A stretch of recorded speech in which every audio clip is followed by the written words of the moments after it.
Колесо вот здесь вот стояло. А потом я его перенес вперед на 40 сантиметров, удлинил раму. Рама от ГАЗ-51, а рулевую колонку поставил от «Газели». Только она и подошла. Спидометры и датчики снял с грузовика ГАЗ-69. Так Алексей Демидов собрал легендарный военный автомобиль «Урал-ЗИС-5». Это прототип главной военной техники Красной Армии. У меня идея еще в Иваново съездили на фестиваль. Там в музее побыл.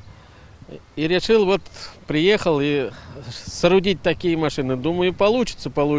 Еще в 12 лет садился за руль настоящей трехтонки, вспоминает мастер. Такие были в колхозе. 2 года ушло, чтобы осуществить свою детскую мечту. Несколько раз ездил в Парк Победы Казани, снимал точные размеры для кабины. Мост передвигал передний, там очень много я работы переделал. Это вроде смотреть так легко и просто, но это очень сложно.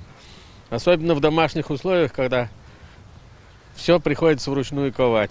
Легендарная трехтонка получилась точь-в-точь, как заводская. Размеры кабины, руль и даже грузоподъемность 3 тонны. Указатели приборов от ГАЗ-69. Такая сохранилась у старожилов села. Запчасти собирал со всей округи, помогали всем селом. Грузовик на ходу. К 9 мая его привезли и установили рядом с памятником. Теперь это целый комплекс. Памятник сам с 1983 года установлен. Но только в этом году, благодаря Алексею Дмитриевичу, была дополнительно установлена пушка и машина ЗИС-5.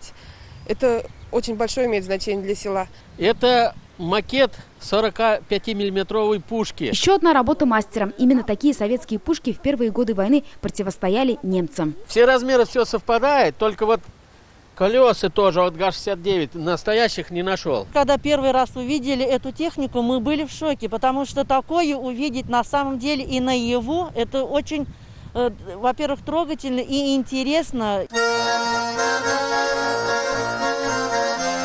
Алексей Демидов – автомеханик по профессии, музыкант в душе. Воспитывает 4 детей. 2 сыновей приемные. Баян, ложки, гитара, балалайка. Он и аккомпаниатор сельского вокального ансамбля.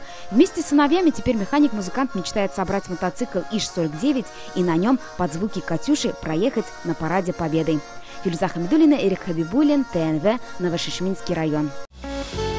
Авыр һәм мөмкин кадәр илә булу соралган вакытта ТНВ телеканалы тамашачыларга яраткан фильмын кабат карау мөмкинлеген бирә. Хәзер «Синең күзләр» фильмы ТНВ.ру сайтында бар. Бу көннәрдә өйдә булыйк.